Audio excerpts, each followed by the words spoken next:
Because sir हो प्रश्न जो आशिल्लो आनी आमी हेज्या फुडें ह्या सेशनाक आमकां उत्तर मेळ्ळलें आनी सांगलेलें की this is regarding places of historic importance. आतांच बिकॉज सर जें सरकार सांगता ओपन डेफिकेशन फ्री म्हणून एक हांव हो पिक्चर पळय सुद्दां ते दाखयता. दीस इज विथ लोहिया मैदान.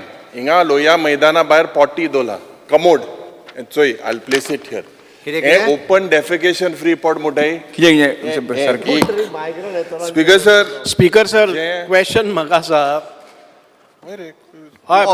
स्पीकर सर एकूच मिनिट. स्पीकर सर एकूच मिनिट. तो जे ओपन डेफिकेशन फ्री दाखयता पळय न्ही कोण तरी थंयसर आतां जो मायग्रंट थंय आसतलो थंय वचून ते करतलो. ओके स्पीकर सर हे दुसरो ऑपरेशन हेचोय आहाय हे कोण स्पीकर सर आमकां राम राज्य कोतूम सांगलोलें हे चोयल्यार रावण राज चला हे सगळे बेबदे हिंगा ओल्ड मॉंक मागीर तुगेले काडानी सोरो गॅम्बलिंग हे सगळे आझाद मैदानाक. आतां स्पीकर सर